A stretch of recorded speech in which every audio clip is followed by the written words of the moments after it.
Good morning. Oh, hey, hi. See if dlive will start going. Well, restreaming, you go. What the hell are you talking about? Hi, Nicole, Andy, Ruth.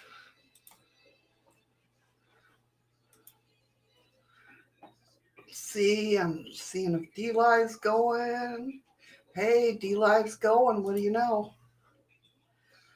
Oh my God. Now I'm gonna pop out that chat. How you doing, everybody? Good morning. How you doing every morning? I know. It's Wednesday. You know, we know how that works. Should be the good day, but unfortunately. There we go. All right. We're good, Ruth. Thank you. How are you doing? Okay, don't eat that yet. Oh, what are you doing? What are you doing? What the I know, I'm trying, guys. I'm trying. Lord. There we go. Hey, Circle. Hello, Nicole and Ruth and Andy. Paranormal Circle. Amora Witch. Misty Cat. How you guys doing? What is going on? Where'd you see Amora Witch? She's over in dlive. Oh, she being sneaky. She being sneaky. Well, hi, Amora. I can't see you in dlive. Hey, Smoke. Hey, G Smoke, what's up? How's everybody's Wednesday going? You know, oh yeah. Hey, Heather. Let me guess, dlive. Restream, yeah, Restream's not Restream's working. doing the chat, but it's not coming through on dlive. Oh yeah, dlive ain't coming through on it. Yeah. Heather. Hi, Heather. I can't see you.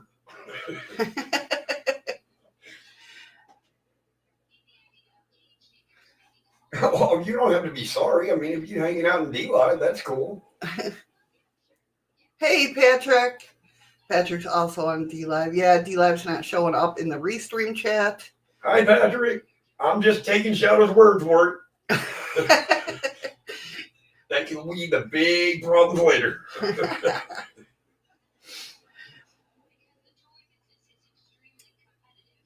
Yeah, Heather's hiding in the darkness. They can't even see. YouTube's not working there either. What the hell is going on here? Yeah, I really didn't think I was going to make the show today, to be honest. I went to work at midnight last night. Yeah, I don't even know who's doing that. That would be Heather. And Nicole. It's going to do it again. And the truck was supposed to be there at 2 a.m. And about 12:15 this morning, I got a message that truck won't be there until 7 a.m. Thank you, Amora. Yeah, the chat's not even showing. Thank you, Patrick. Thank you, Amora. It's all Bombay ducks. Those MIB mess with your PC, Missy. I know, right? Hold on one second, guys. I'm going to try something real quick. Goodbye, everybody. It was nice seeing you.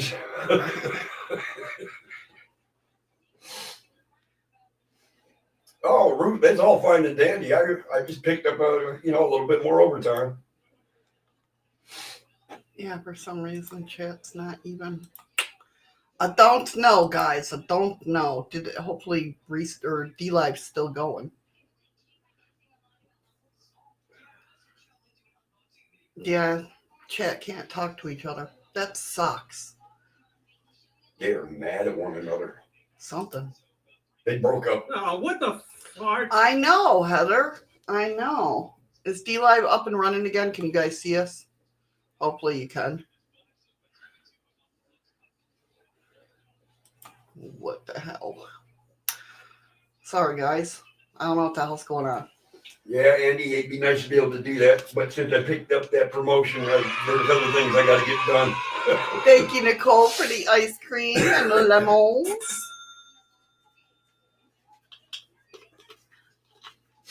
Thank you, Marwich. Okay, long as you guys can see us. Thank you, Heather, for the loan. Yes, thank you, Heather. Yeah, he didn't think that he was going to be able to make it, so. And then I was out back having my cigarette before the show, and up he pulls. And he says he don't see nothing from dlive or anywhere but YouTube. Yeah. Yeah, they're over there, though. Andy, that message that was supposed to be in your messenger yesterday, well, it's there now. I just forgot to hit the send button. See, he's doing what I do in Twitter. That's what I do when people DM me on Twitter. I'm like, I forget to hit the send button. I do it all the time. And it's only in Twitter for some reason that I do that. I'm sweating my ass off. Oh, It's a little warm in here. I'll look a little funky because I'm not looking in the mirror, but you know, what are you going to do? Yep, don't be old fart. Oh. Oh, no, that wasn't in dlive. It's got to be Freaky Geek. Nope, that was Heather. Give the boy voice. That one was Nicole. All right, guys. Well, today is, of course, What If Wednesdays. We are talking about UFOs, cryptids, and conspiracy theories. I was going to do this in the middle of the show, but we'll do it now. Welcome, Mooners. I'm Shadows. That's Chaos. And this is Shadows of the Moon with a little bit of chaos. Here you'll find stories of the paranormal, the supernatural, the legends and lore, crime and conspiracy, the unsolved and unexplained. If you're new here, welcome to the show. And if you're already a member of this family, please take a moment and share this out if you feel your friends would like to be here. Please drop us a like if you like what you hear. While you're listening, please be, if you feel obligated to, check out everythingshadows.com, where you can find me on the podcast stations like iHeartRadio, Spotify, and more. Check out the store. And we also, which I add items just about every day, new items every day. And we also have the schedule over there so you can see what discussions we have on what day. As always, if you're listening onto the podcast portion of this, thank you so much for your support. As always, I invite you to come on over and listen to the live shows and jump into the conversation with us. Ron! I don't see Ron, but Ron! I think everybody gets it confused when they see that Ron is my new stream boss thing. That could be. That could be. So today's show, we're talking about werewolves and curses. Then we're talking about the Lubbock Lights. Was it birds or a UFO over Texas? Then we're going to talk about two frightening similar murders that happened 157 years apart. Huh? Two murders. They're similar murders that happened 157 years apart. Coincidence? Wait till you see how much Gotta give the coincidence there boy is. voice. Thank you, Nicole. God give the boy points. Maybe it's that synchronicity. Maybe. Could be. Maybe. Patrick, it was not me that committed the murders. No, Patrick, you're too nice of a guy. That's right. That's right. So how is your week going so far, guys? Mine's going all right. I got to go into work tonight, but other than that, I'm good.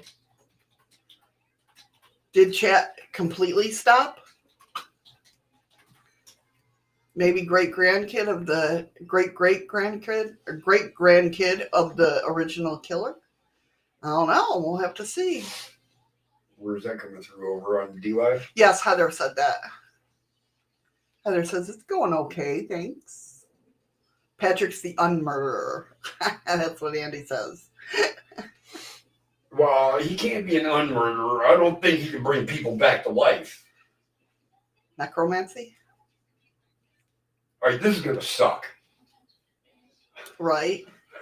Nicole said, still achy breaky back, otherwise okay. And now she's dancing the monkey over in dlive. I know, this does suck. I hate that this, I don't know what's going on. Always when I pay the bill, something goes wrong.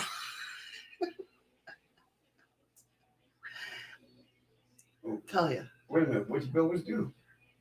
Restream, but I paid it. I'm just saying it's not. I think it's just dlive since they were having problems yesterday. But you never know. You never know. All right, so let's go ahead and get started. Wow, we're early. We are early. We'll start talking there, Mr. Chaos. This is me. That's you. My buddy, he picked me up from work because he did my deer run for me. So we're pulling up to the back steps, and Shadow's just sitting there having a cigarette. And she goes, who the hell is this guy? So I'm getting out of the car, and I said, oh, no, that asshole Eddie said you needed a co-host for the show. I know. I go, James, why are you dropping weird people off? Hey, Carol. Oh, shit, Eddie, what happened to your guitar? Hi, Carol. He said that he was talking about getting it serviced. Cervix? Serviced? This is the one time that Missy won't nag you for being early. Ah! I still managed to get an hour of overtime in. Oh, thank you, Amarwood. Oh, yes. One of my kiddos, she's over 25, is coming here. I bragged how good you was, and I will tell you when she's here. Very cool. Well, we welcome her, of course. So let's see. Today's Wednesday. Yes. I still got Thursday, Friday, and Saturday on this pay period. And I'm already at 8.5 hours overtime. Hello, Rain. Hey, Rain. Yeah. So we're doing good on our end. We're doing good. That's cool. How long before you get back, Andy?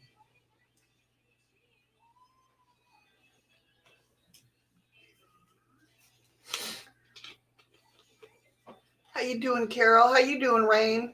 Rain's over on dlive. Well, I figured that. The chat's not working, in case anybody... Yes, dlive is not communicating with Restream or YouTube. So, bear with us. Are there more cards? What? No. Rain is saying hi to everybody over on YouTube.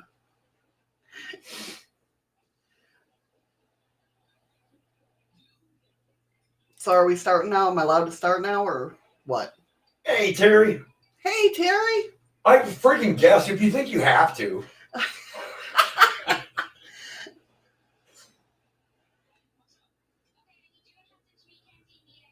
Oh, that's understandable, Andy. Andy says, no, Eddie.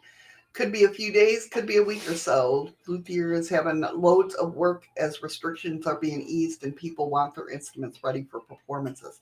That makes sense. That definitely makes sense. Well, just don't go through withdrawals. Baby steps, Andy. Baby steps. Hey, cowgirl. Hey, cowgirl, how are you? Welcome, welcome. Hope you're doing well.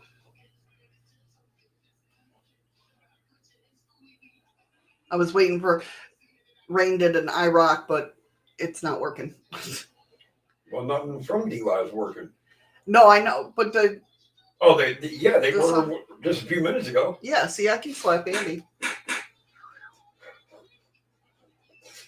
You notice she said, I can slap Andy.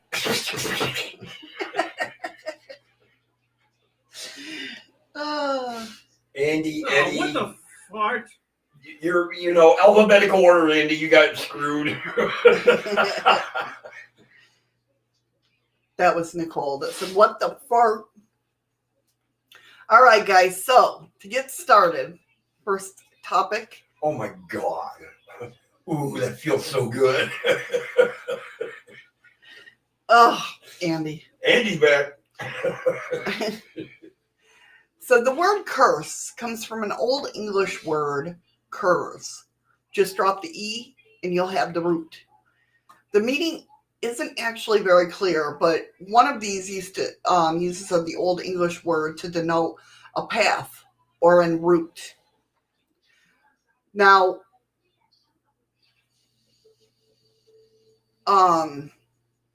life is like a journey. Sometimes we walk along a path of our choosing, and sometimes we're pushed off the road and into the woods. It's in those moments of chaos, what are you gonna do? of the unexpected and unfortunate, that we feel like we've lost control. It's as someone or something has knocked us off the path we're traveling. In those moments, it might be appropriate to say, we've been cursed. The curse is a concept, though, has been around since the beginning of humanity. In the earliest examples, a curse was a punishment handed out by a deity for misbehaving or devious human beings. Hello, Dark Queen. How are you? Over in dlive. Dark Queen, you said? Yep. Hi, Dark Queen. Hey, Heather. Welcome to YouTube. Hey, Heather. Oh, Dark Queen is your daughter. Okay, very cool. Got it. Amora's daughter. Yes. Okay. Very nice to meet you and welcome. I hope you enjoy. I hope that your mom didn't set the bar too high. Right? Sure, on the first day she's here, you know. Shit ain't working right. Of course. Coincidence? Hey, Shimmer Soul. Hey, Shimmer, how are you? So the story, everybody's saying hi, Dark Queen, from YouTube. Our YouTube chats, usually you can see both YouTube and dlive in the same chat, but for some reason They're ignoring each other today. yeah, they're not working. So everybody's saying hi to you over there. They had an internet spat. Yeah, something. Something. You can tell I'm like, sorry everybody, I'm on 2 cups of coffee, so I'm kind of like. It wasn't my coffee though. No, thank God, I'd be in a bathroom puking. Whatever. It's just fucking road tar. So the story of Adam and Eve in the Christian Bible, of course, is full of course curses, right? Dow after the disobedience to God's instruction, hard physical work, painful childhood, expulsion from the paradise are all described as curses. The Irish speak of curses as they were something like birds. One curse. Sorry, Andy says we in YouTube though are a much higher class of person, not one of these dlive peasants. Oh, geez, what are you going to start a fight now? Nicole's like, whatever. Dark Queen is saying hi to everybody on YouTube. She's like, oh, thanks, YouTube, and hello to you. Once a curse is spoken out loud, they say, it can float around in a place until it finds an intended target. If the receiver wasn't in the room, a curse could drift around for up to 7 years. What the fuck? Right? It was only if you broke a mirror. Apparently, I wonder if that's where it came from. You know what? I wonder. Not aimlessly, though. The curse was like a heat-seeking missile, waiting until the moment when the person would arrive. In Scandinavia, curses were more like bullets. A person might utter a curse at an enemy, but it could be turned back or returned to the speaker, where it would deal the effects of the curse to the speaker instead. A mirror shield. Yeah, basically. Think Harry Potter wand duels, if you will. The Moors of Middle Ages also had a very interesting tradition involving curses. It was said that if a man followed a prescribed set of rules and requirements, he was allowed to ask others to help him with something important. If, after jumping all through the correct hoops, his request was still refused, a curse was said to descend upon all who refused him. So that I wonder if that's where the Catholics and that where they believed in the Bible when Jesus says, "If you denied me, I will deny you in the eyes of my Father." Maybe, but even how it wasn't a specific curse that he made up himself, but a general social curse. Hi, Jim. As if a tradition itself were pushing the upheld or unhelpful people. Hello, Jim. How you doing? According to legend, the Celtic people of Europe used curses in a powerful way. If a tenant farmer was fired and evicted from the land he was been working, he would quickly go and gather stones from all over the property. Hey, Spitfire. Hey, Spitfire. Then he would put those stones in a lit fireplace, fall on his knees, and pray. What did he pray for exactly? Well, they prayed for that as long as the stones remained unburnt, every possible curse would descend upon the landlord, his children, and the generations after them. Oh, shit, that's a hell of a curse. Then, rather than leaving the stones in the fireplace, where they would eventually become burnt, thus ending the curse, they would gather them up and scatter them across the countryside. Sleep well, Jim. You getting used to that new shift, ain't you? Yeah. Sleep well, buddy. Sleep well, yes. Sweet dreams. No, Andy, we're talking about burning stones, not chestnuts. Curses have been there since the beginning of time, it seems, but over time they have evolved to be more than just something you do to another person, as they were weapons. Many of the stories that we tell on dark nights around the campfire have more to do with the implications. You see, sometimes the horrible tragedies of life refuse to be explained away without the mention of a deadly curse.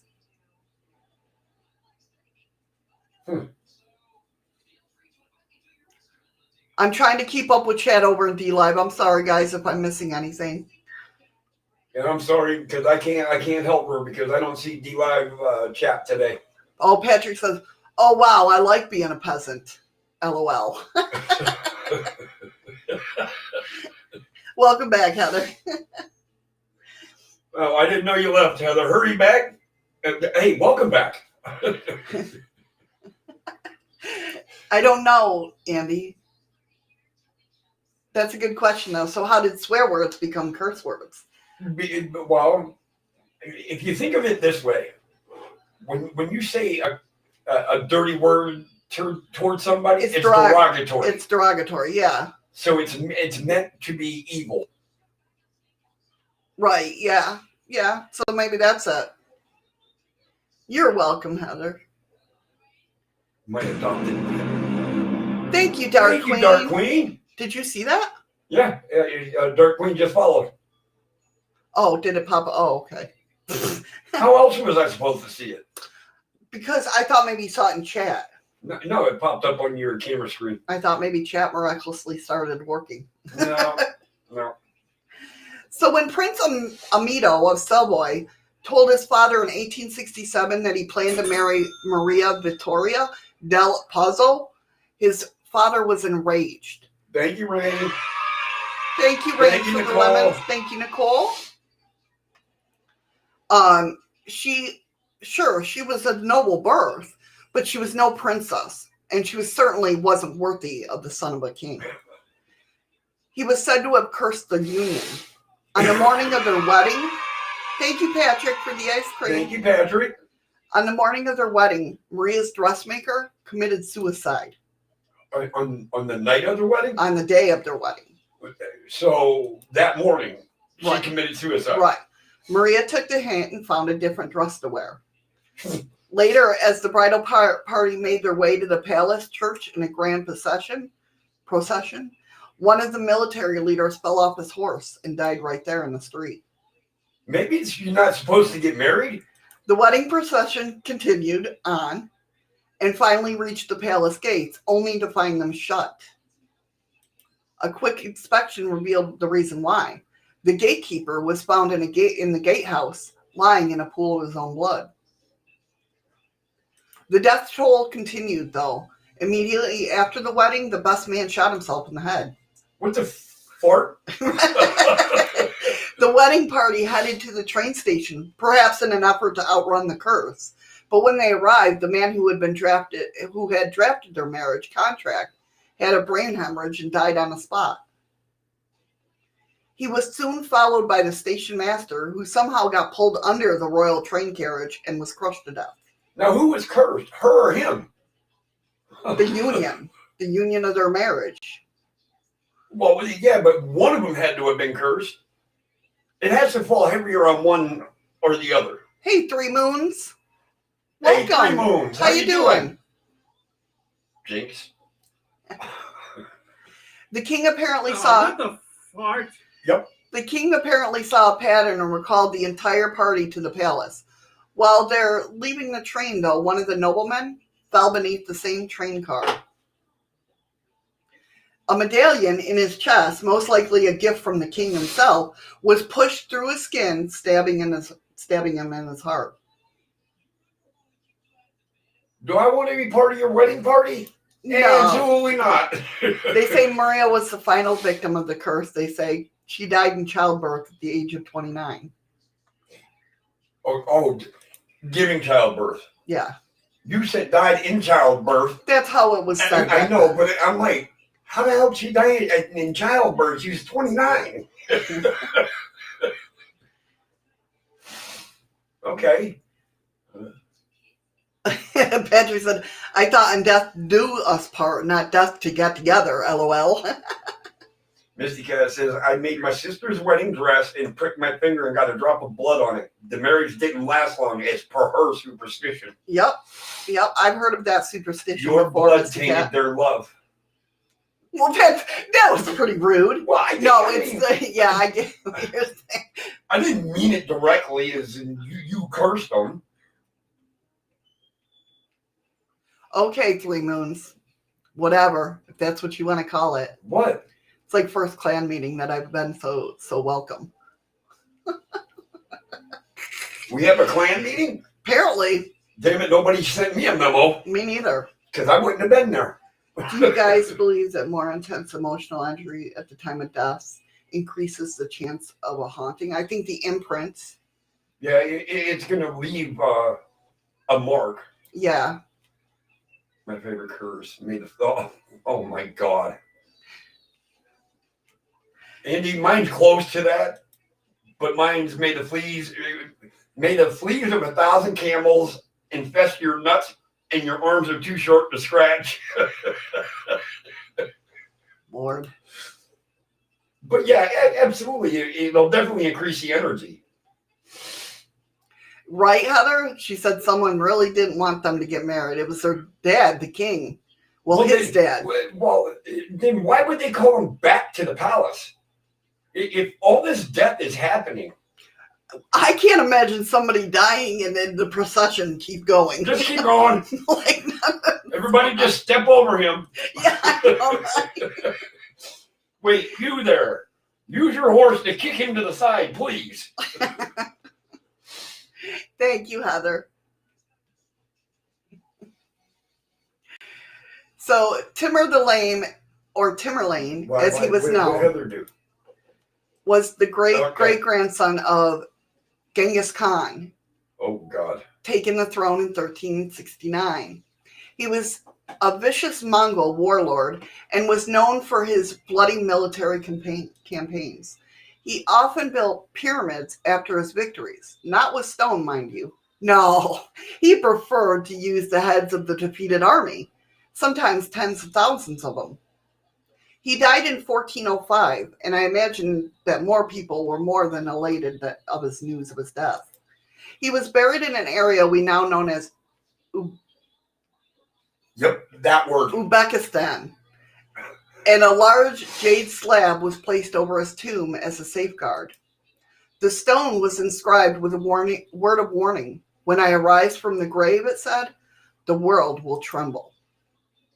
Shimmer Soul says, I read a book called The Tibetan Book of Death, and it really speaks of the days before a death, and especially the last 24 hours. The energy needs to be calm. Wow, let me write that down. I'll check that out. I hope I think I pronounced that right. Tibetan? Tibetan. Tibetan? I don't know. I'm taking a guess. Tibe. Tibetan. Yeah. Look at me. I figured it out. Holy crap. I impressed myself.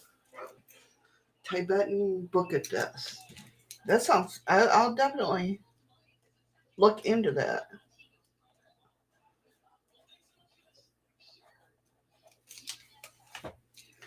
All right, so he placed this warning, when I rise from the grave, the world will tremble. Some reports say that another message referred to a great battle that would be unleashed should his grave ever be disturbed.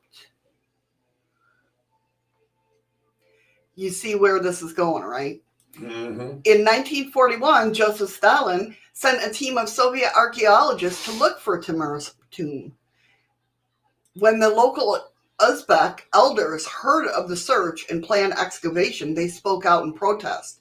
They made the reference to an old book that made it clear on just how bad of an idea it was to open the tomb. And they spoke of the curse. They spoke, but no one listened.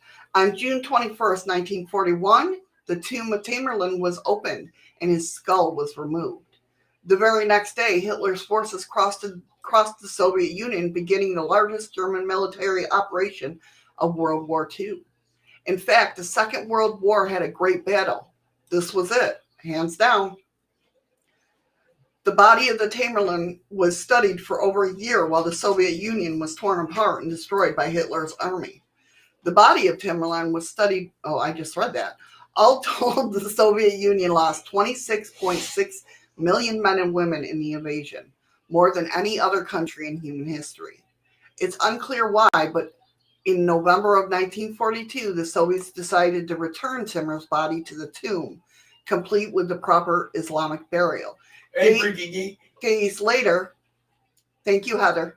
Days later, the German invasion was repelled at Stalin's final, pushing them back to the west and making a turning point in the war. A turning point, some say, that was caused by the curse. Who came in? I missed. Freaky geek. Hey, freaky geek. Yeah. Well, it is, but it's not. Now, could that have been? That could have been coincidental, though. Right. If the Germans were already gearing up to invade Russia, and it just so happened it was at the time that they opened the tomb. Right.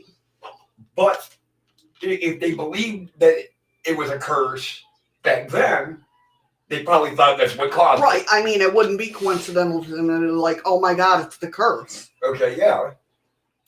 The idea of a curse is common throughout folklore, and many popular stories use it as a plot device. The cursed spinning wheel of Sleeping Beauty, Snow White's cursed apple, the cursed brothers of the seven raisins.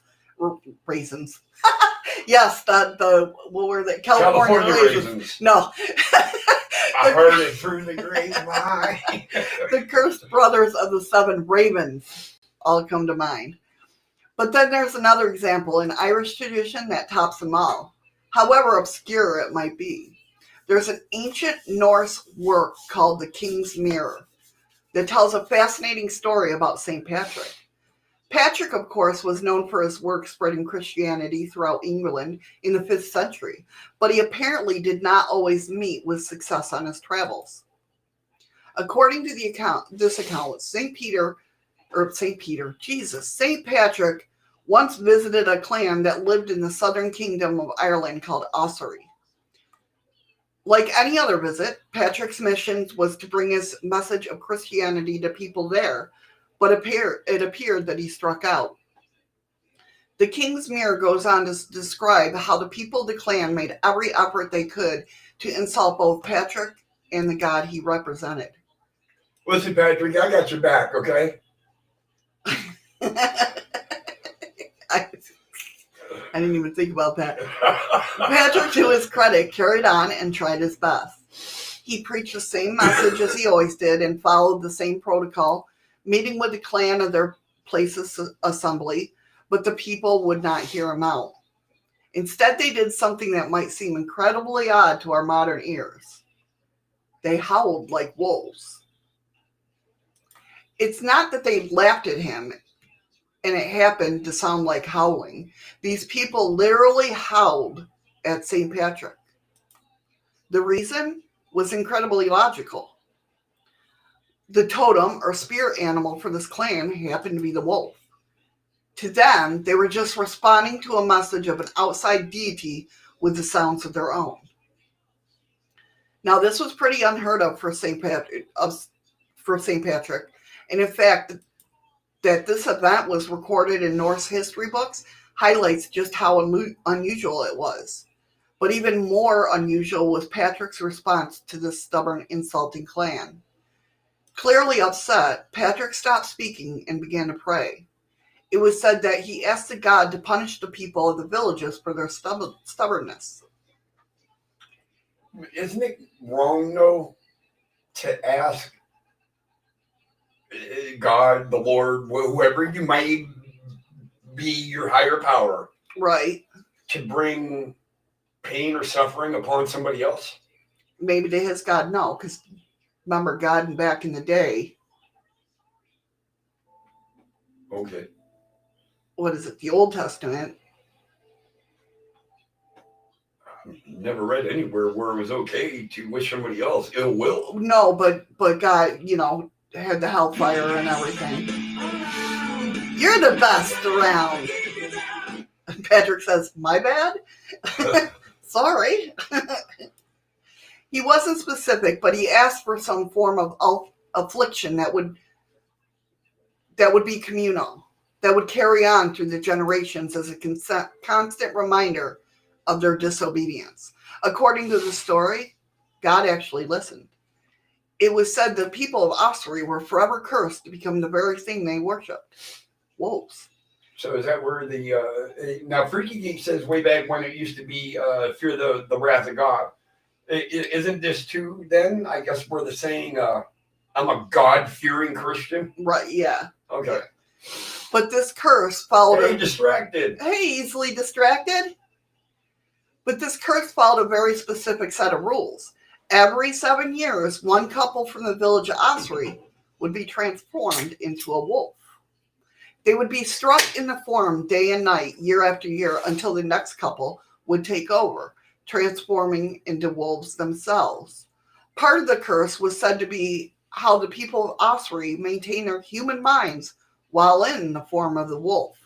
But although they thought and spoke like humans, they were equally bound to the cravings of their new form, specifically the craving for human flesh. I was just gonna say, when did they get that urge to eat raw meat?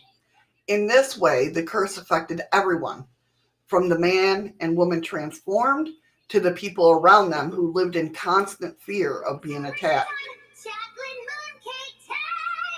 Freaky Geek over there in dlive passing out the mooncakes. Now, here's a good question, though. You say every 7 years, there's a couple that gets this curse, if that's what you want to call it.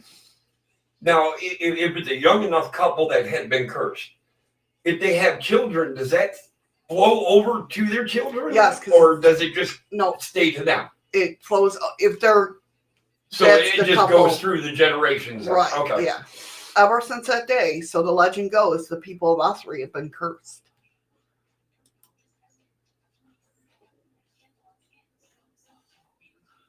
Londonderry?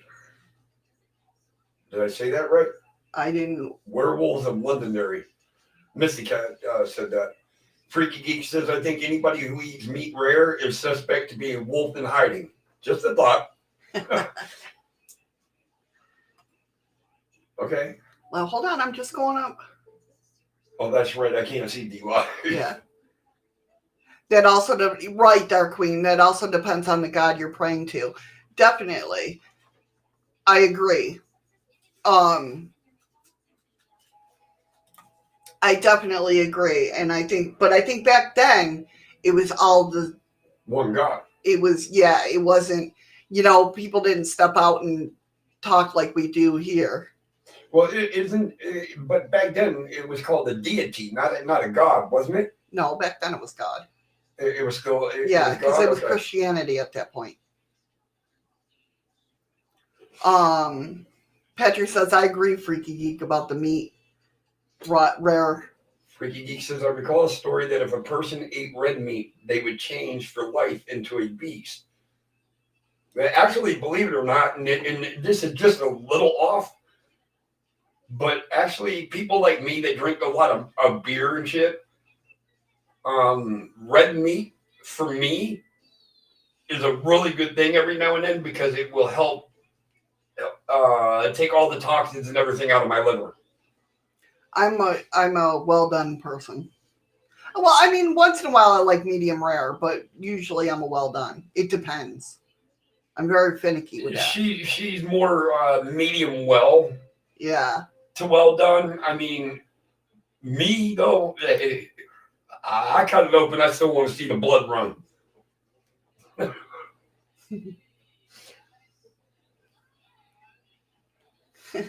That's when he's found what he's bark at the moon. No, we're not talking about Ozzy.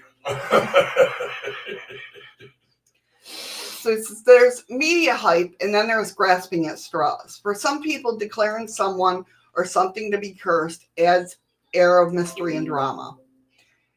It's the sexy bit, and sex sells, right? For example, the Kennedy family story is sad and tragic. But when we add a dash of curse, we elevate it to the near mythic proportions. Other people, though, really do believe. Either they experience the sting of unexplainable misfortune, or they've watched the lives of people around them crumble for no discernible reason. The human mind wants answers. It demands them. It seeks it out. People love story, but only when the ones with closure. And that's what curses offer us. Nicole says, reminds me she hasn't eaten YouTube. I thought loud. I think she meant yet. Yeah. But at the end of the day, curses help us make sense of things, or a person, or a place that seems to be haunted by misfortune. They act like walking sticks for people having a difficult time staying on the path. They help us make sense of life. I can imagine life in the 6th century in Ireland was incredibly difficult. And it would make sense that eventually someone would begin to tell stories that tried to explain the harshness of that life. Stories about curse, perhaps. When someone failed to return from battle or a hunting trip or even traveled between two villages, it was hard not to have all the answers. Stories about attacks from local werewolves certainly did their part in explaining these disappearances. But they were just stories, right? Gerald of Wales was a 12th century historian who recorded something very interesting. He had been sent to Ireland by King Henry II to record the local history there. And according to him, a local priest requested his company while he was visiting. The priest sat down and told Gerald an amazing tale.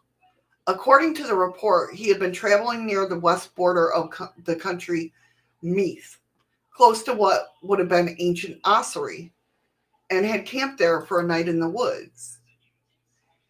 That night, with his fire burning low, someone approached him from the darkness beyond the firelight and spoke. Obviously, the priest was frightened. He thought that he had been alone, but the voice of a man called out to him in great urgency. The man spoke of his wife, who was sick at home. He was worried and wondered if the man of God might come and at least perform last rites for her. Reluctantly, the priest agreed. He gathered up his belongings and followed the voice to the woods. They traveled a short distance until they came to a large hollow tree. There the priest noticed two frightening things. First, there was something or someone lying inside the tree, presumably the sick wife. Second, though he realized that the voice was not coming from a man at all, but a wolf. He was taken aback. How, he asked the wolf, was he able to speak like a man? The wolf's answer was simple. Centuries before, he said, his people had been cursed by a traveling priest, forever doomed to become werewolves. Hi, Lisa. The priest prayed over the man's wife. He tended to her illness, and the couple were gone by morning, never to be seen again. Hello, Lisa. Welcome. Andy. Pretty strange, right? Andy says, sadly, the human mind tries to create its own answers in life rather than discovering and accepting the truth of things. My response to that is to accepting and understanding the truth. Nobody knows the truth. Right. So nobody, hey Maria, welcome home, hon. Hey, Maria. I hope you're doing well. Oh, I'm glad you're having a good time, Dark Queen. Definitely. So nobody, because nobody can believe the truth because nobody knows what the truth is. So they can't accept it. Right. That's why your mind tries to create your own truth. Right. That's my theory. Hey, Maria. Welcome, welcome. I hope you're doing better, hon. It was good to get your message. I told Shadows right away, too, that you were coming home.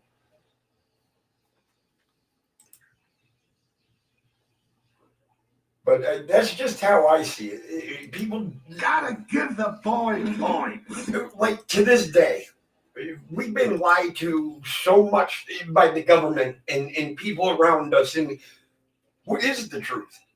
How do you know when you've heard the truth? Right. Exactly. I think that's why you got to rely on your gut. Me personally, I think every story. No, Freaky, when we say welcome home, Maria just spent the last 5 days in the hospital. So we're just telling her welcome home. He knows, that's why I gave the winky. All right, well, it's hard for me to see that without my glasses on. She lives in Alaska. She better come visit. Right. Oh, yeah, he is winking, ain't he? My personal belief is that every story or legend, there's some truth into it. Absolutely. And I agree that there's some truth to it, but what truth? Right. Where is the truth in that story? I think you need to follow your gut.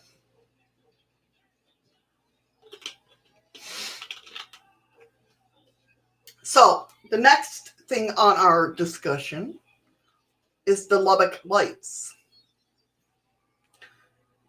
So what are the Lubbock Lights? The Lubbock Lights sightings were one of the first incidences of U.S. UFO sightings popularized by national media. They were seen in Lubbock, Texas in 1951 on a number of occasions. They were heavily investigated by witnesses, police, and even the military. Nonetheless, a satisfactory explanation for whatever witness saw in Lubbock in 1955 has yet to be found. So the write-up it says the first of series of sightings related to this incident occurred the evening of. Now I'm looking at a document that says unclassified. It looks like a government document. The first of the series sightings related to the incident occurred in the evening of August 25th, 1951 at approximately 21:10 Central Standard Time. Hold on, I got to 21:10 for everybody that don't know military time. That's 10 minutes after 9 p.m. You know how it is reading like documents that have been Xeroxed. You know what I mean? Oh, yeah. 4 Texas technical college professors were sitting in the backyard of one of the professors' home observing meteorites in conjunction with a study of micrometeorites being based from north to south. Oh, no. Andy. Carried out by the college. At 21:10, they observed a group of lights pass over, but were large overhead from north to south. The lights had about the same intensity as a bright star, but were larger in area. The altitude is not determined, but they traveled at a high rate of speed. The pattern of the lights were almost a perfect semicircle containing from 20 to 30 individual lights. Later in the evening, a similar incident was observed during a period of about 3 weeks, and a total of approximately 12 such flights were observed by these men.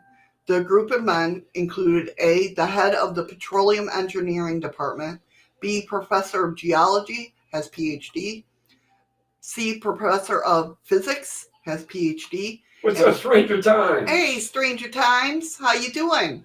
What's up, brother? Just go ahead and start hitting the smack button for Andy. Andy says in the 1950s, I thought that was Missy taking her first broomstick out for a fly around.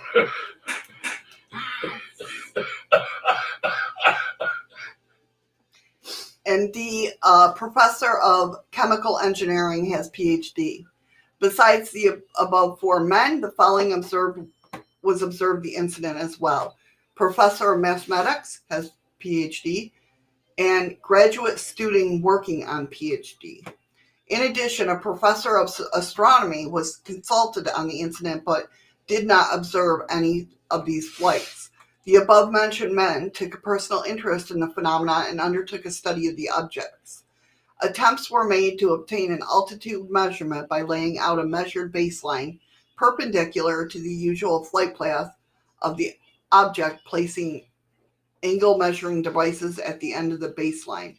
However, all their attempts failed because the object did not appear on the night the observers were waiting for them. From the series of observation, the following facts were obtained. The angular velocity of the object was nearly 30 arc per second. 30 what? 30 of ARC per second. I think that's ARC. I don't know. It's hard to read Xerox crap. There was no sound that could be attributed to the object. The flight path of the object was from north to south in the majority of the flights. There were 2 or 3 flights per evening, and the period between flights were about an hour and 10 minutes. Hello, Melanie. Hi, Melanie. Patrick, you need a slap too? What did Patrick say? I know. She bought the broom from me, Eddie. Oh, snap. That's so wrong. Let's see if this works. My gamble don't work. Oh, Yes, there was telly on in the background. Oh, you can hear that? Yes, Patrick, I'm going to... Yes, you're bad. They took my money, but they didn't give me nothing. Oh, wait. Yeah, I just won. Holy shit, it works. Okay. Are you happy now? Yes. Now, just slap them all, Missy. I know, right? Patrick, Freaky Geek said you're telling your age now.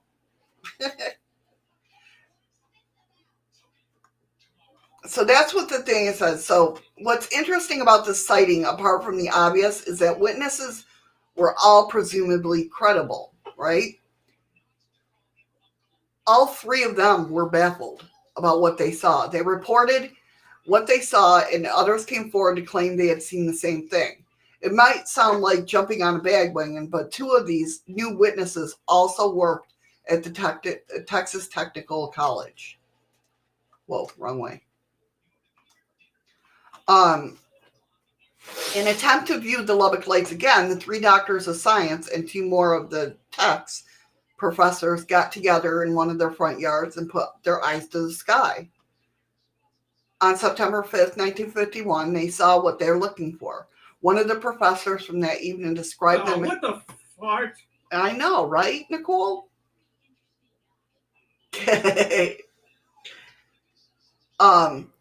One of the professors from that evening described them as the size of dinner plates in greenish blue. He said they were absolutely circular. This time there were only 12 to 15 lights, but they were again reported to have whizzed over their heads. Andy, shut up, Andy. Shut up, yeah. I was thinking to say, Andy, just shut up. August 30th, 1951. On August 30th of the same year, a freshman at the same college at which the professors taught saw an estimated of 18 to 20 lights fly by while looking out his window. He made a decision then that he would make the case even more mysterious. He decided to take a camera outside and watch the lights to return. Given the quality of the photos from that time, it's obvious that anything taken of the Lubbock Lights would be open to interpretation. But he got the pictures. A total of 5 pictures were taken as Carl Hart Jr. watched the Lubbock Lights fly over twice more, sorry. Photographs, and I'll show you those photographs. photograph, or at least one of them. Hey, Kip. Hey, Kip, how you doing? God bless Al. God bless him. I hope he's okay. I'm just kidding. I know what you meant. Photographs of any UFO encounters are better than eyewitness accounts, particularly when they can't be debunked, right?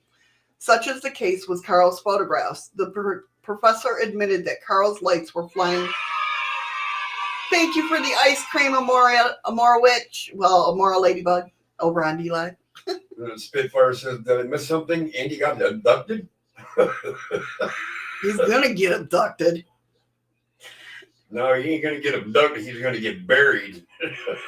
The professors admit that Carl's lights were flying in a different pattern from the ones they saw. Theirs flew in a U shape, while Carl's looked like a distinctive V, like flocks of birds. However, the pictures were studied and nothing was or has since been found to indicate a hoax. Of course, that doesn't mean the pictures are authentic. However, low quality that they are, but it does mean that they really could be of the Lubbock Lights. That still doesn't solve the mystery of what the lights were. There was some mention of Lubbock Lights actually being flocks of birds lit up by new street lights that were recently installed. Wow. One witness said he saw the lights and heard the call of plovers as they flew overhead. Another witness reported a whooshing sound. The problem with the bird explanation is that the lights were distinctly circular, even in Carl's photograph. Therefore, if most of the witness accounts of the shape in the photos can be taken into consideration, birds cannot explain the lights. Maybe they were just fat and they looked round. Maybe. One could expect them to be at least oval or have some hint of wings.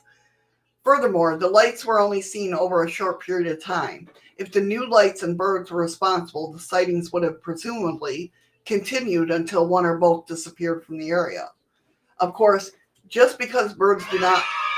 Thank you, Nicole, for the ice cream. Nicole. Of course, just because birds do not appear to explain it, that does not mean that there's no explanation. And let me go ahead and pull up the picture for you. Well, I hope they never go to Central Park, man. They'd see a lot of UFOs.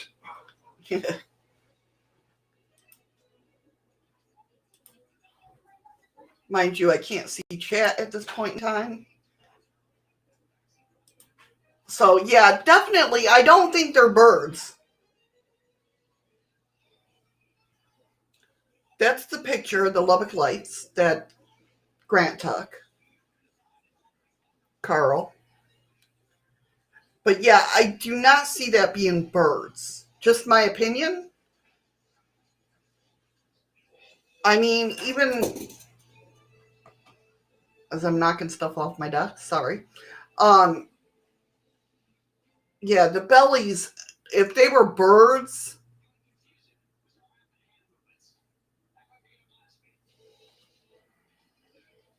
I just don't think that they would show up like that. If it was the lights shining up to birds, I don't think that they would show up like that. Shut up, Andy. Andy says, yep, that's Missy's old broomstick with its turn lights and indicators on. Oh no, Eddie's gone. The MIB got him. Looks like a mushroom with the spots glowing. Yeah, I can see where you're saying that. I can definitely see where you're saying that, Spitfire. Amora says, I agree, Shadow Moon. Yeah, I just don't think those are birds. I mean... Yeah, the MIB got me. The monster in the bathroom. Did the birds have flashlights? And maybe they had flashlights. All the birds, Freaky Yig says, all the birds have mirror up on the backside and the lights reflecting. I know that, Freaky Yig. He's like, he left you as you were switching views.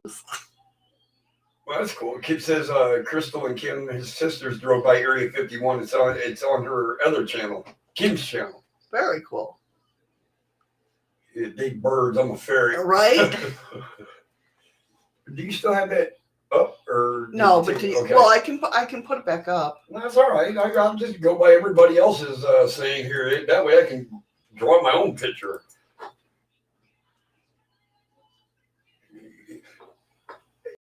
Now look at the pattern that they're flying.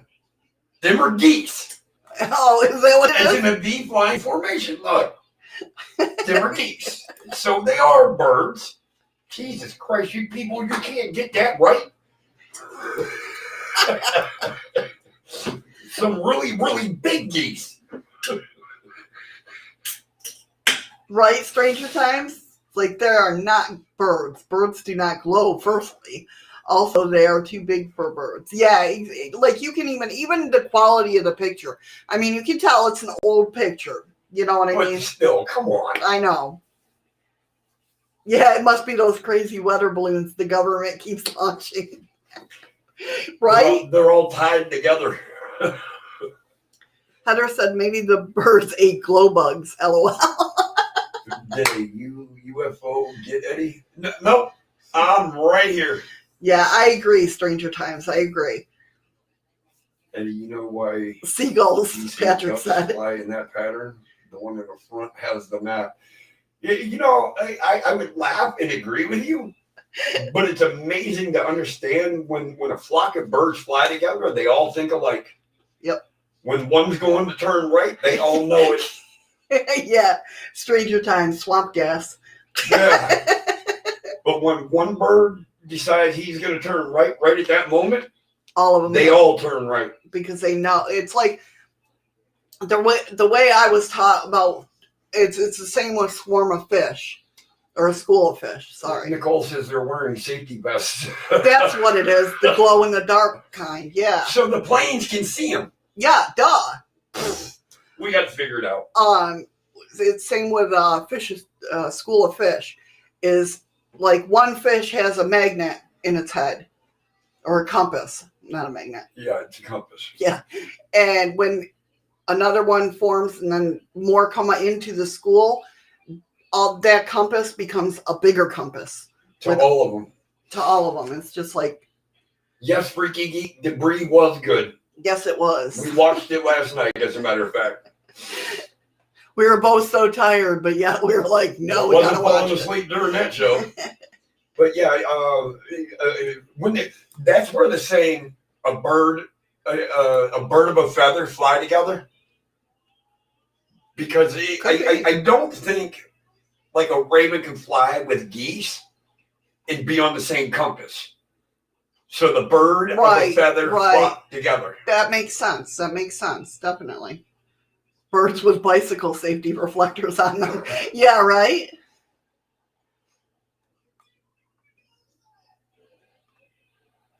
Sorry if I get off the topic, guys. When you can please donate to animal shelters, especially dog shelters and Shriners Hospital. We do our drives, not asking, but we'll put the donations out there every now and then. As a matter of fact, we got one coming up in June. June 21st, longest day of the year. And every it will year. be for the Yeah, Alzheimer's Association. So, and we'll do a 24-hour live run. We all know that UFOs are here flying about. Yes, absolutely. But where are they coming from? That's the main question, where and why. There's so many different theories, Stranger Times, of where they're coming from and why they are now coming out more often. right, yeah. Okay, honey. All right, so our next story is about two frightening similar murders that happened 157 years apart. Let me, hold on 1 second. Okay, there we go. Get the stupid advertisements out of the way. Mary Ashford and Barbara Forrest are just two of the countless young women murdered across the centuries. However, the murder of these two women has piqued the interest of news outlets for simple reasons that they are so similar. And he says, I have an alibi for both. In spite of the 157 years that separate them. How can two horrific murders, which happened more than 150 years apart, be so shockingly similar? Is it just an eerie coincidence? Synchronicity. Both Mary Ashford and Barbara Forrest were murdered in Pipe Heights Park in Eddington, a suburb of Birmingham, not Bingham, that's New York, Birmingham, England. Barbara's battered body was reportedly found within 300 yards of where Mary's was discovered What the fart? over a century ago. Now they were both murdered in the same area, 150 years apart. Okay. Kip says it's a big universe. They could be coming from anywhere. Area 51 is not only a place, a couple other people. Yep, Dulcie, believe me, we looked into it. I've studied this for a very long time. What is it also now? It's Area 52? That's Dulcie. Okay, yeah. Area 52. No, just old Spitfire. I was born in 64 AD or BC. I can't remember anymore. Oh my God. There are people whistleblowing on Coast to Coast about living on the moon and Mars. Yeah, that's a big one too, Lisa. That's coming around. Yeah. Well, if I'm not mistaken, didn't we launch a missile at the moon because they thought they found garage doors or something?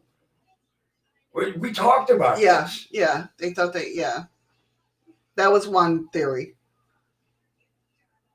Area 52, Area 1. Yeah. I'm confused with that. There's a lot of forts, a lot of, believe me, there's a lot of things out there we don't even know. Right. We have no clue. Still have no clue. I mean, how many of you actually knew that there is I'm not going to say a city, but basically a White House 23 stories down under the earth, under the White House. Right. Same like California. And they actually found that by accident. When they were trying to do a renovation or something, they actually found that. Because that was never supposed to be put out there. There's a whole city under California for the government. Yep.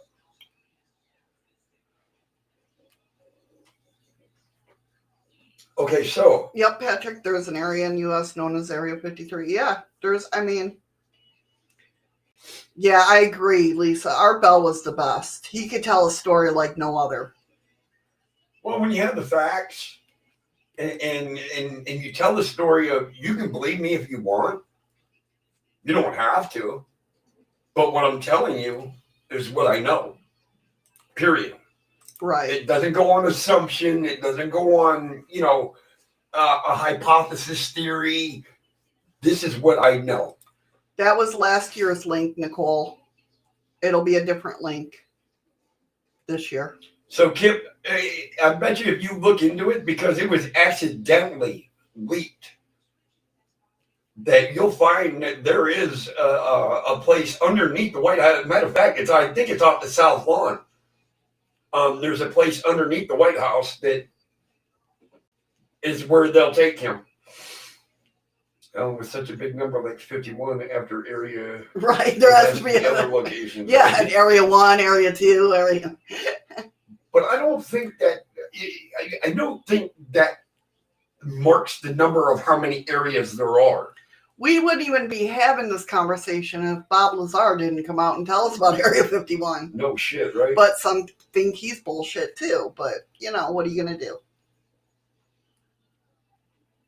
So now back to these murders. Mo. Hey, Mo. Welcome. Back to these murders that happened 151 years apart. Up to 140 or 157 years. 157 years apart, but in the same city. Right. In the same park. 300 yards from where the other one. Barbara's battered body was reportedly found within 300 yards from where Mary was discovered over a century ago. No, Spitfire. dlive is not cooperating with Restream or YouTube. Yeah. They're not liking each other today, so I keep going back and forth.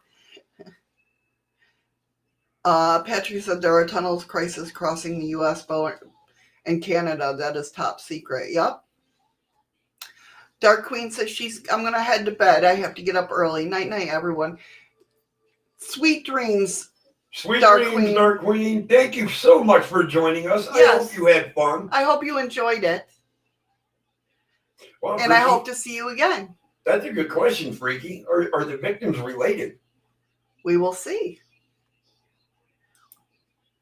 Yeah, there's also, I guess, Kip, there's supposed to be some kind of like train or monorail or something underneath the ground to transport the president from one place to another or something like that. Everybody on YouTube is saying good night, Dark Queen. Just to let you know. The U.S. based in Australia. There's a lot of people making bunkers in Australia. I know that much. Like Elon Musk has got a bunker there. I mean, top name celebrities have got a bunker in Australia. Okay, Kip, I thought I was right. What's that, honey? I forgot. Kip says it's a high-speed train underneath the ground. Yes. It's for the president to travel from like the White House to that's what which president, this is sad, which president was in the wheelchair? Not Nixon? No, Ford. Anyway, that's how he traveled because nobody knew he was in a wheelchair. It was in Ford, the beginning. wasn't it? No, it wasn't Ford. It wasn't Gerald Ford. Garfield? No. Now you're just guessing. You know what? It's better than fucking going, I don't know. Roosevelt, thank you. Yes. Oh, somebody else guessed and got it right. Congratulations. It was Heather. I'm telling you. So, yeah, he traveled because at first, in the beginning, nobody knew he was in a wheelchair. So he used to wheel but the car that he was driven was on that train. Yeah, so it looked like he was getting into a car. Right. Because he couldn't get out of his wheelchair, and the car was not accessible for a wheelchair. Well, that car was, but he could get in it, wheeled up in it, and so it didn't. And Heather said it wasn't a guess. Get off Google, goddammit. Easily distracted, got a TV. Yeah, way after Heather. Now you just copying. No, I think there's a big leg. It was a joke. I know. I'm just having fun. You're right, Spitfire, and I agree. Area 51. I wouldn't say it's completely a distraction. There are still stuff they're doing there, but the main part isn't there. What the fart? Well, no, I mean, that's okay, Mo. You don't have to be here. Yes, FDR. Listen, I mean, the way I think about Area 51, okay, yes, we have to have a place or a couple places that sit there and, for our military, make, more stealth stuff, right? And Andy, you're absolutely right. It is actually an acronym, AREA 51. Area is an acronym. So our military has to have a undercover op. So like people don't know what's going on what military stuff that we have, right? It's explainable. Some of it. Bases are the way they are for a reason. All right. Even though there's a lot of shit that I go, talk about that go against the government, I totally get where they're coming from, where, people leaking out stuff is not beneficial to us. It's not. Puts us in danger. Yeah, exactly. So, I mean, not every base is, for aliens. Not saying that they're not. A lot of them but are building our next weapons in that. Exactly. And, you know, obviously they can't have commoners knowing what the hell's going on. I mean, we still have spies going on. We still have, they gotta be careful. Just my opinion. But you're right, though. I mean, if they expose every little thing, we would be so much further behind than what we already are. Thank you, Nicole. That's very cool of you to copy and paste what Patrick said. Yes, there could be decoy locations. They could be, yes. And that's exactly what they are. They want you. Like, don't go in. I guess what I'm saying, when you're doing research, don't go in with just, they're all alien bases. Do you know what I'm saying? Like, do your research and really, you know.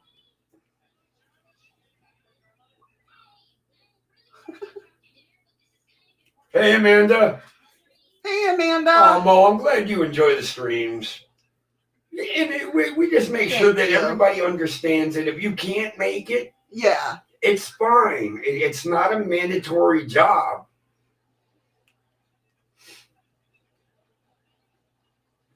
But you're right on about it. They won't. Kip, all right, I got to go over here. Kip says that is so true. You're right. They won't tell you a lot of things, but you're right on about what they won't tell you. A lot of things, but there are stuff out here they don't have your head standing up.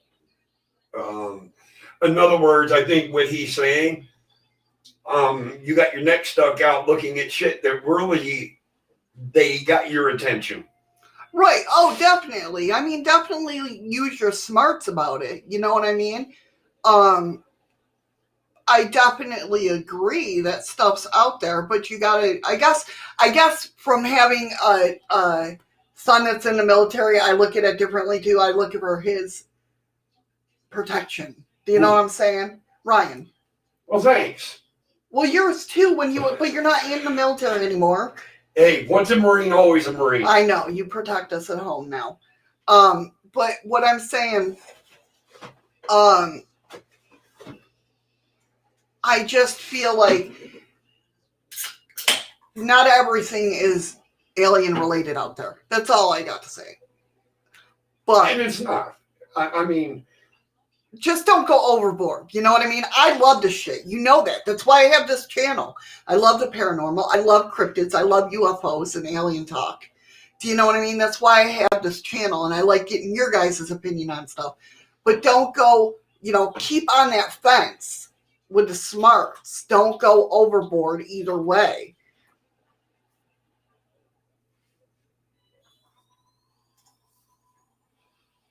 Okay, Amora, no problem. Hurry back and tell her thank you very much.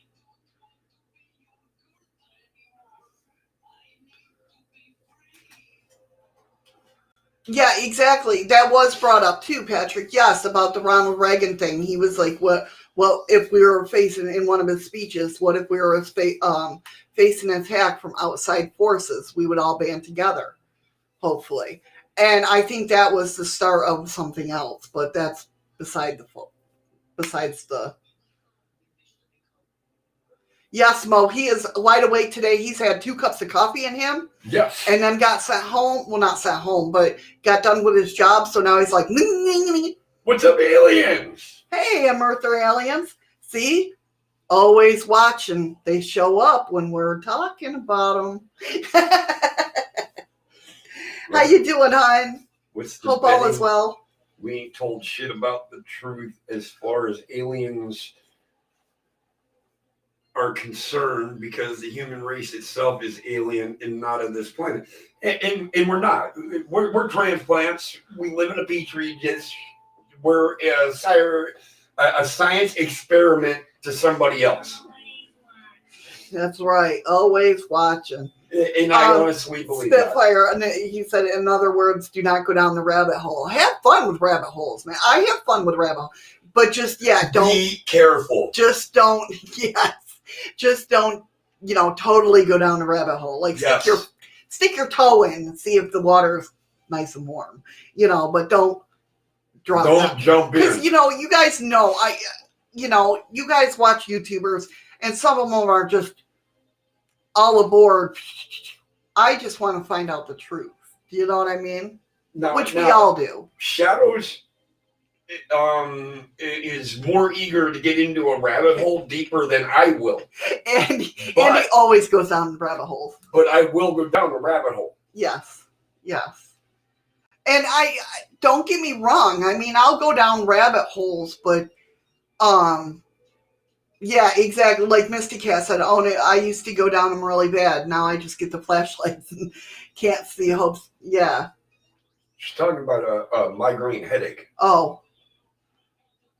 Because Amanda, I thought she was. Amanda's been battling migraine since 11 a.m. yesterday. Gotcha. And she's commenting back that she used to get them really bad. Right. Oh, my bad. I thought it was a metaphor for what we were talking about, because rabbit holes, dark spaces. Never mind. You know how my mind works? It wasn't. It wasn't. Yeah. See, I never would have even imagined half the stuff that I know or that I've learned until I met Shadows. And then when Shadows introduced me to Chad and then a couple other people, she's got my interest spiked to a point where, okay, let me put my head down inside here and see what I can find. And now I'm slowly crawling down inside this rabbit hole. Instead of jumping, yeah. Finding out more and more, but a little at a time. Right. Misty Cat's like, I go down rabbit holes too, Missy. Yeah, I mean, Melanie says go to the hospital and get a shot for the migraine if you can. What are they going to give her? No, they do have a shot for migraines. What? I don't know. It's like Demerol or something. I don't know. Oh, Jesus Christ. What are they going to give you? A fucking nerd blocker? Hey, man, if something works, it works. Tell them to prescribe Gabapentin. But no, don't jump down the rabbit hole. Just. I've learned a lot over the past 10 years. Well, almost 10 years with Shadows. You want to know what's down that rabbit hole? Go ask Alice.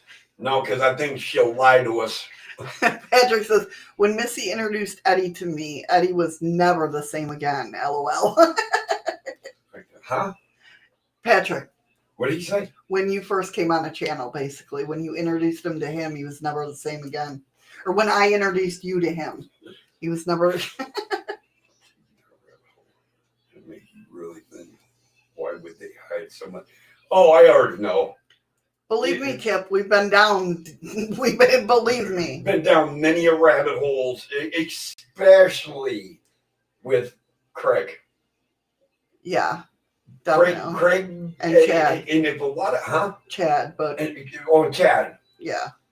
If you guys, the ones that are listening on the podcast, dlive, wherever you're listening at, if you all have never seen Chad Kalick and you think you know stuff, go find his channel and watch him. And you're going to find out you don't know anything. Melanie says, I live in a rabbit hole. I know. I was going to read that right after you were. So I guess we should call you Thumper. But yeah, Chad Kalick and his Craig Powell. Craig. That's where Craig came from. Yep, you had it right. Okay. But them two, yeah, boy, they spun a different kind of web for me. I know, right, Spitfire? It's like now we went off topic talking about rabbit holes. But it's actually, it's fascinating. It is. It tied in at the beginning. Right. It grabs you. It definitely grabs you. Oh, that's no problem, Kip. No problem. That's what I do at night. I put in. That's why I lurk a lot in a lot of channels, because I'm usually working. I mean, just to get your guys' input, your understanding, your thought, your belief. Yes. Makes it even more interesting. Exactly. That's one of the reasons I started this channel. Because it makes us rethink what we were thinking. Right. Yeah. Just be careful of UFO Twitter. You want to see some people battle? If you're a part of UFO Twitter, I know some of you are. Yeah, if you do hashtag UFO Twitter, I'm telling you. Andy says, is a lurker a little more than a digital peeping Tom? Maybe. No. Oh, no, Spitfire, and I get that. I mean, I'm a mod on a lot of channels too, and I'll bounce around, and a lot of times I'm lurking. Even though I'm a mod, I lurk. Hey, Guacamole. Guacamole Kid. These guys think Q is who's Q? Well, actually, yes. I think the information is coming from somewhere, but whether it's true or not, that is one. Who is the one that lets the alien talk through him? That's Q. No. He's talking about Q. I know what he's talking about. That's another rabbit hole. That is one rabbit hole that I will not. Every once in a while, I'll go and watch it. Watch some info on Q, what they're saying and stuff like that. Q Anonymous and stuff like that. Well, you haven't gotten to that point with me, so I have no idea what the hell you're talking because about. that's a big one, and I won't. I'm not scared. I know you're not scared, but Q from Star? No, not that Q. No, not that Q. For Christ's sakes, I'm just a doctor, Jim. Q is a worldwide plan. Now, is this Picard met Q? What kind of device, sweetheart? A teleportation, Kip. She wants to be able to travel, I guess, from where she's at to where you are. That's the only thing I can think of. Now, who is this Q, though? It's a worldwide. You'd have to check it out. No, you are my checker. I told him, Amanda. I let him have it. God damn it. I've seen things in my military time that I can't talk about. And Patrick, I'm the same way. Even though you were in the military, Kip's in the military. I was in the military. You are once you sign that contract for the military, there are things you cannot talk about, irregardless. Right, easily distracted. Q is for the wild nuts. Yes. Spitfire is the same way. I stay away from Q. Every once in a while, I want to know what people are talking about. But other than that, I definitely, yeah. Nicole, yeah, Missy, you are a checker. Yeah, there is a lot of faucets to it, definitely. And that's the thing. There's just so much. Like, I don't want to get too much into it because there's times it's a rabbit hole, another rabbit hole. like Patrick is saying and Kip's saying, no, and you understand it, because there's a lot of times I feel bad that I can't tell Missy things that I do know because I can't. Right. Best way to hide some bullshit is to sprinkle a tiny bit of truth in there. No, Heather, not Qbert. It's something you guys have to check out on your own. Guacamole Kid says it's real. What people thought were date predictions were actually chapters in the Law of War manual. There's a lot of aspects to it. Nostradamus predicted 90% of this shit. Well, I know, but this is totally, I'm telling you. It's hard to explain, but I mean, I'm sure Guacamole Kid understands when somebody's not like, on this channel, we touch the lighter surfaces of conspiracy theories and stuff like that. I don't delve deep into them because there's just, you know what I mean. Hopefully you know what I mean. But see, Kip, at the same point, I don't have anybody that I can turn and talk to. I mean, not in that way, baby. No, I can totally get what I you're have saying. nobody that signed a contract next to me that we can discuss things and it's okay. Patrick says, yes, that's so very true. I am stuck on my own to deal with my own demons in my head. Yes, Patrick. I don't know what Patrick's saying. He's like, some are just way out there. Oh, Yeah. absolutely. But here, all beliefs are welcomed, of course. Absolutely, yes. I just don't, like I said, I skim the surface when it comes to conspiracy theories. We usually talk about the fun ones, if that, you know. See, we don't do politics here or anything like that. Yeah, yes, that's a big one, and that's one of the ones that I follow. I think all Guacamole Kid was saying is that he believes that it was a cyber attack. I don't think he was actually going political. I think what he's just saying is it was rigged, period. Anyways, so off that subject, you don't want to be struck off in this. Right, yeah. I can discuss things but would not because thinking of you. And that's the thing. I don't want anybody, you know, because you can go way out there. You can. And it's easy to do. I know, Guacamole Kid, but we're not going to talk about politics, okay? If you want to add me on Facebook, oh, believe me. You're more than welcome to. And trust me, I would sit down and talk hours with you about politics. Eddie, I'll try to get you my brother's channel, Patrick. You and Eddie would love my brother's channel. I'll put it in the comments. Okay, that'll work, Kip. Trump is a lizard man from space. Hold on, I'll put Eddie's Facebook in the chat here, maybe.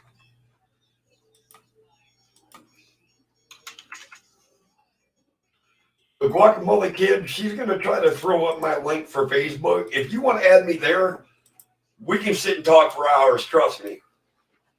There you go.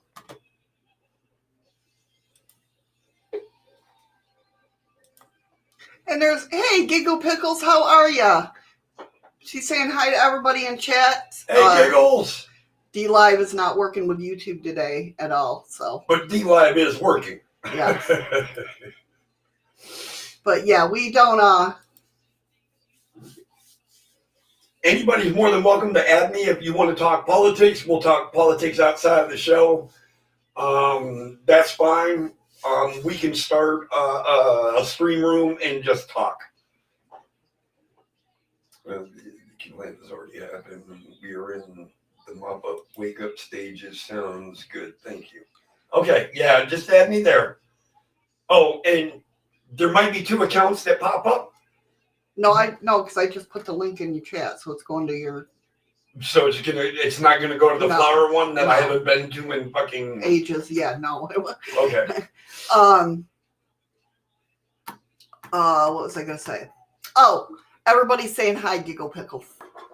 Oh, she's having internet issues. No, Amanda, that's not funny. I would love to if you haven't been on Facebook since it came out. Always watching. That's not a problem, Kip. All right, let's get to our last story. I'll start over. So, 2 frightening similar murderers, 157 years apart. Mary Ashford and Barbara Forrest are just 2 of countless young women murdered. You're the best. You guys are the best. Stop arguing with me. Y'all gonna lose, trust me. You're talking about freaking shadows of the moon. You guys are the best, damn it. Stop arguing. All right, so, however, the murders of these 2 women has piqued the interest of news outlets for the simple reason they are so similar, in spite of the 157 years that separate them. How can 2 horrific murders, which happened more than 150 years ago, or more than 150 years apart, be so shockingly similar? Yeah, because there were 157 years. Oh my God. Stop arguing with me. Now Giggle Pickles has joined in the. I'm sorry, Amanda. I hope we didn't upset you the way you're leaving. I'm out. Take care. What happened? I hope we didn't offend you or anything. Easily distracted.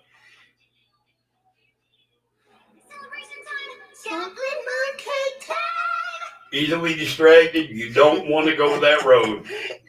What the fuck? Why do you think I go out there when Eddie's shows are on Saturdays and Sundays? All right. Both Mary Ashford and Barbara Forrest were murdered in Pipe Heist Park in Eddington, a suburb of Birmingham, England.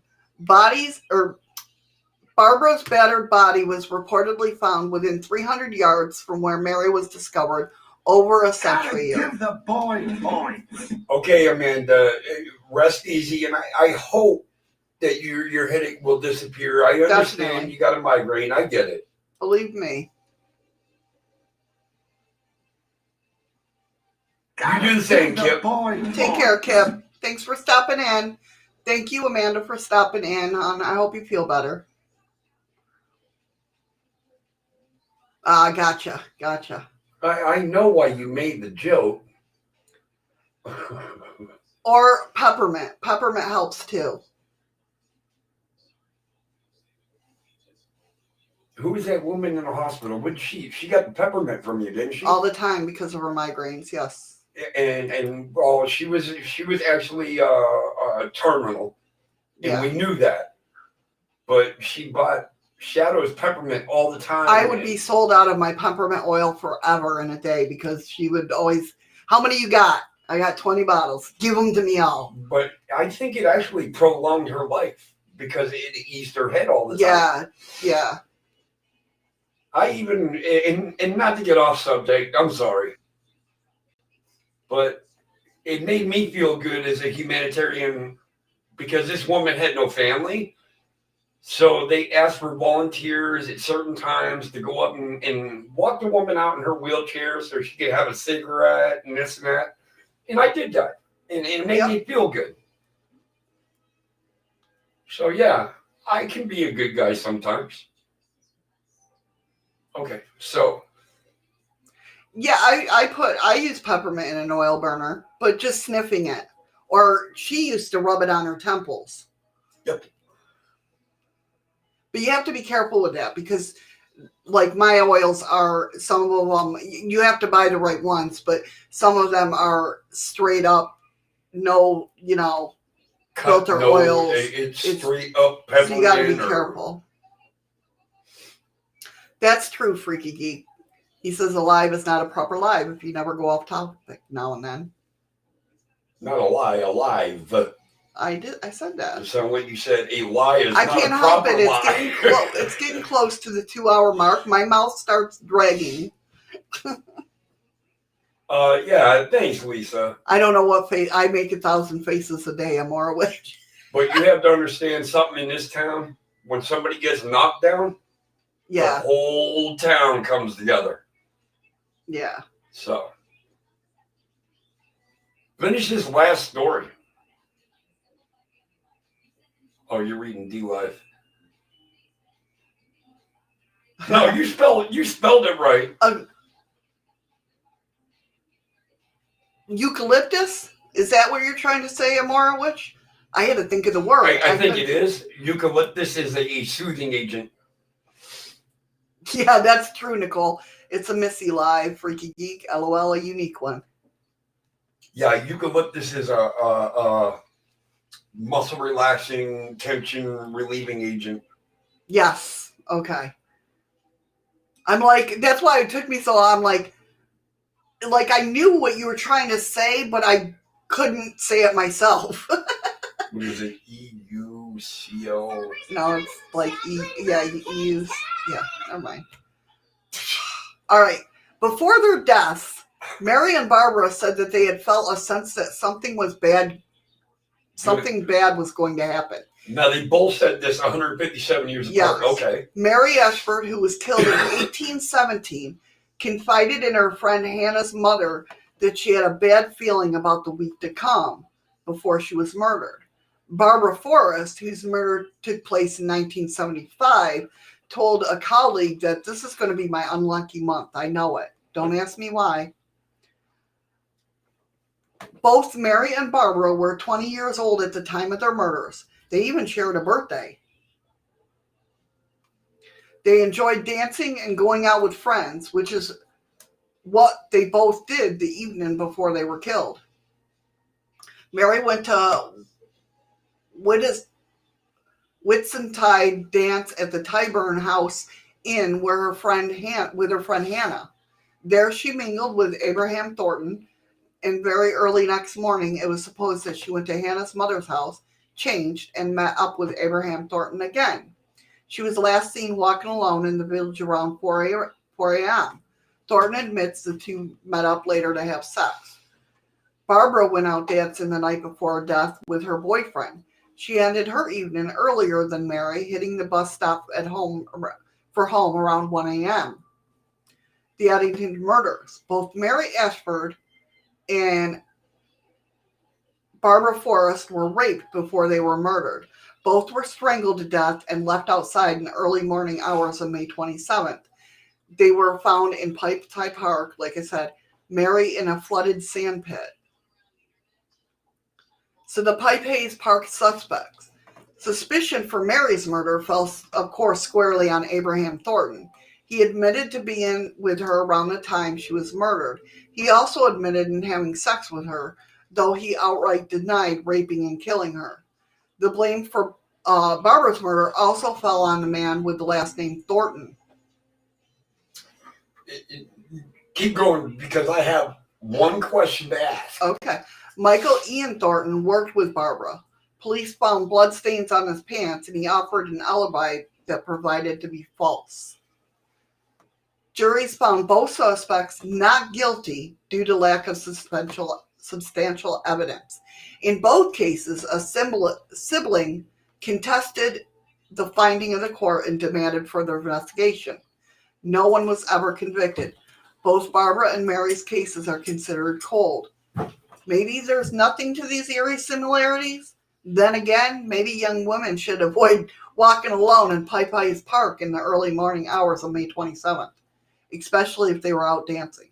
So if you go out dancing, don't go there. At that time of the morning? On May 27th. Okay, so the question I want to ask, did they give a time of death? Just said it was early morning.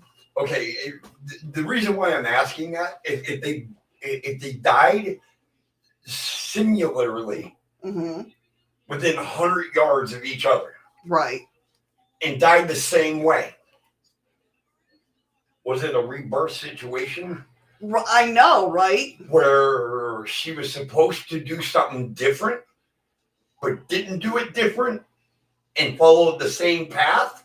It's definitely odd. Now, do you see what I'm saying now? Right. Life repeated itself because she didn't change the course. Yes, Patrick, they were both killed on the same month and day, May 27th in the early morning. In the same park. Yep. Within 300 yards of each other. And then Thornton, last name Thornton, was accused in both of the murders. And was exonerated on both. Right? It is really weird. So I'm thinking that it's a rebirth situation 150 years later. Both guys' names are Thornton. The both women die in the same park. They have the same dread feeling before they're killed. They both went dancing the night before. And both died on their way home, strangled. She was reborn, supposed to relive her life a different way, but never made a different choice, and suffered the same consequence. Let me pull up I'll show you what they both did. Wow, that's kind of deep. I don't think they look alike, but I could be wrong. You're not always going to look alike. No, I know, but I'm just saying. I mean, the scary part is that I look like my goddamn father. Yeah, I don't know. You straighten the hair out on the one on the left? It'd be, no. Yeah, you can kind of see it. Kind of the eyes and straighten out the hair. Right. Yeah, there is a little singularity there. But I mean, weird, right? See, even Freaky Geek says the eyes are somewhat the same.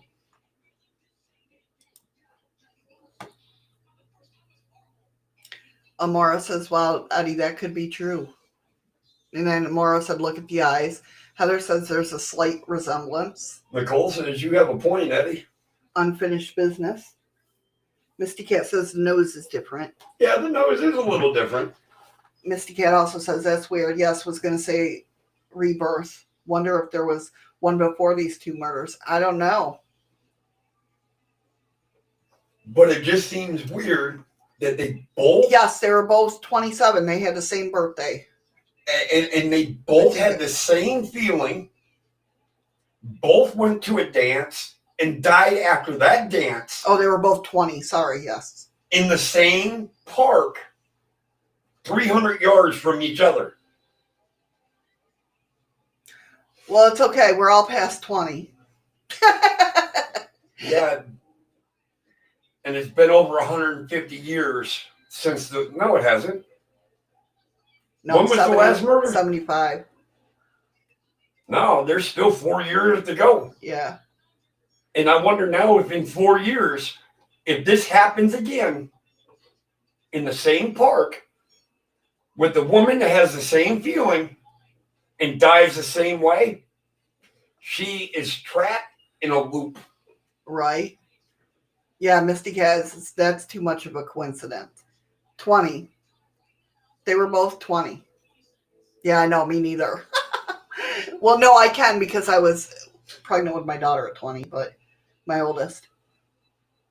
Let's see, at the age of 20, oh, I was fighting a war. I remember the age of 20. But yeah, that is what, I mean, that's crazy.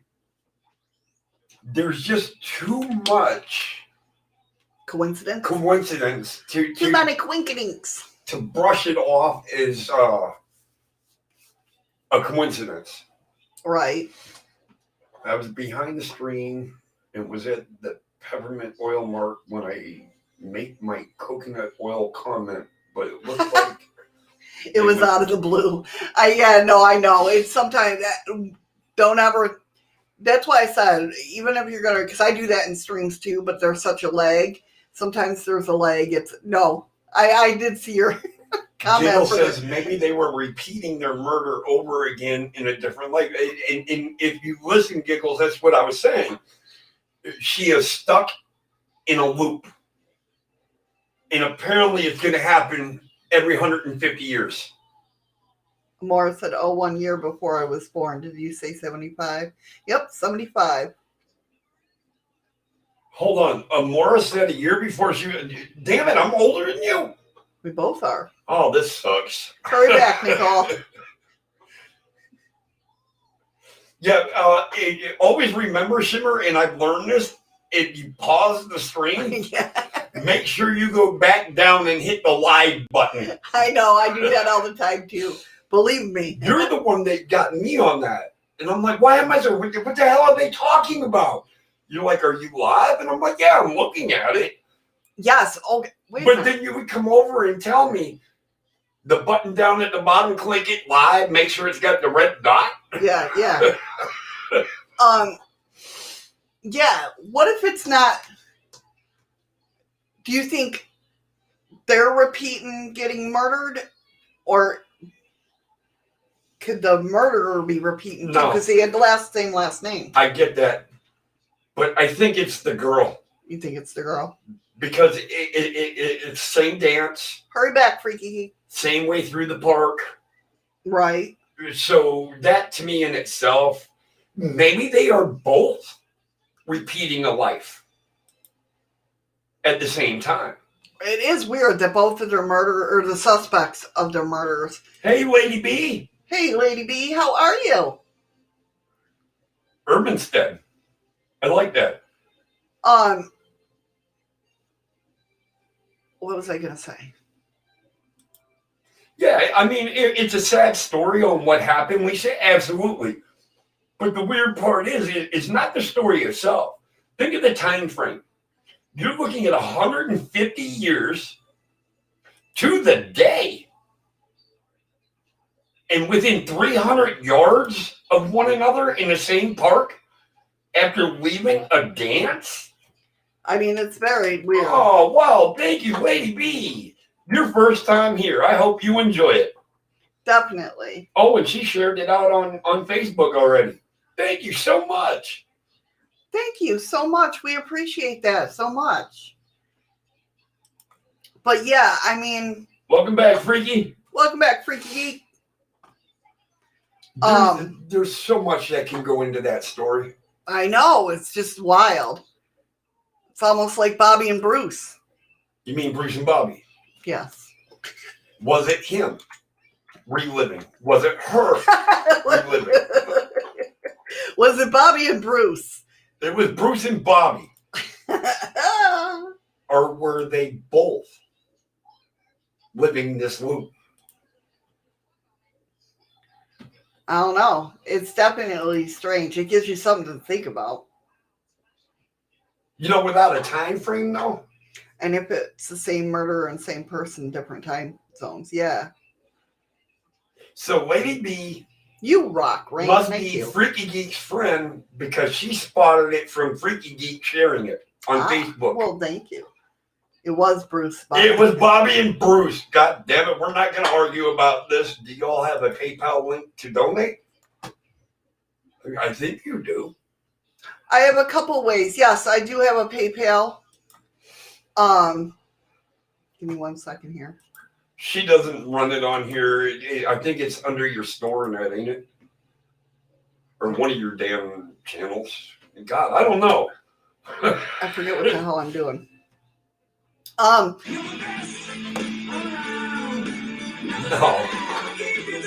You're the best around. How many times we got to tell them that they are the best? I know, they like arguing with me. Oh, just you, huh? Okay. Well, that's right. I'm not part of this stream. I am the new AI that the Chinese released. And I think I do pretty good. Hey, Blue. Blue and dlive? I haven't opened up the chest yet. Oh, here we go again. Who is that? That was Amora. Oh, who was that? That was Rain.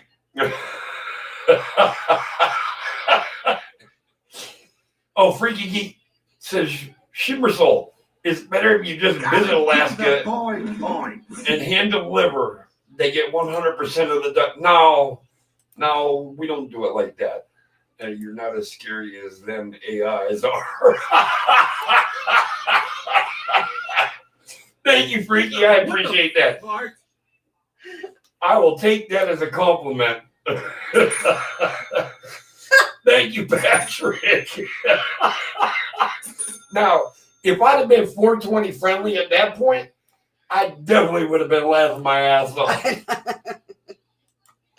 Oh, Lord. All right. I believe. Well, that's true. If Freaky Geek says, hey, you get to meet up too then. It didn't. Link. There it is. I got to. No, it didn't link. Well, I see it. I got to. I'm going to have the men in the bathroom kill me again. Why isn't it linking? Try the www.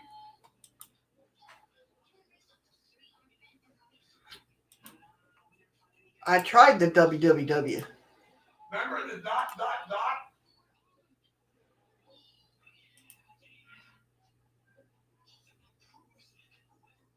Oh, yeah, the ...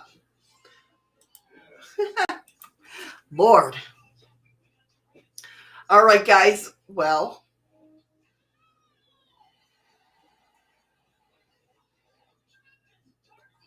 Unfortunately, the show was coming to an end, Blue. I'm sorry. Thank you, Amora, for the ice cream, Patrick, for the lemons. I appreciate that. We appreciate that. Jesus. We are in a vortex. It could be. Thank you, Patrick. It's always a great time in here. Thank you. I hope you guys enjoy it.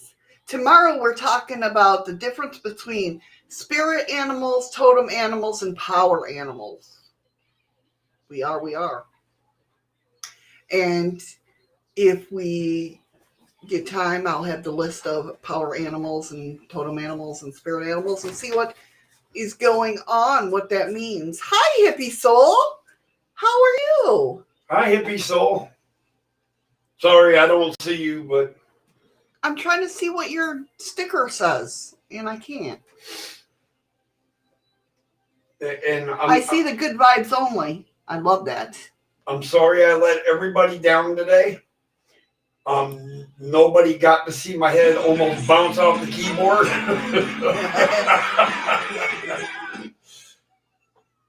Oh, thanks, Shimmer, thank you. I don't have my phone on me.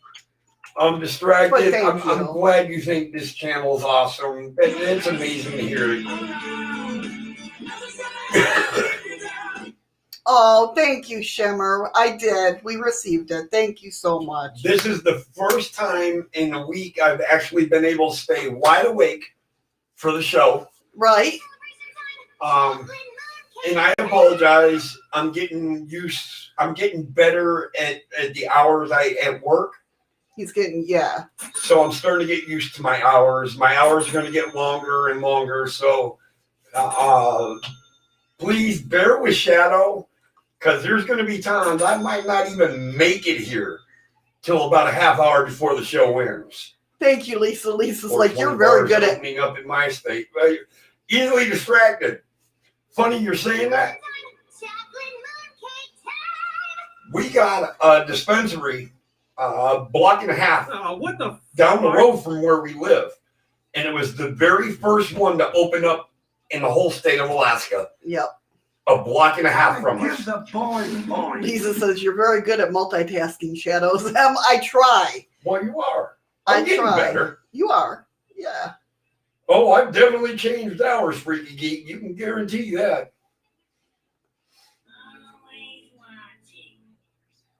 Thank you. Thanks, Liz. Misty Cat. Thank She you. even says it in my channel. I know. All right, guys. Let me. I think we lost Andy and Nicole somewhere along the way. Nicole was still there. I don't know where Andy is. Oh, is Nicole still there? I'll wake him up.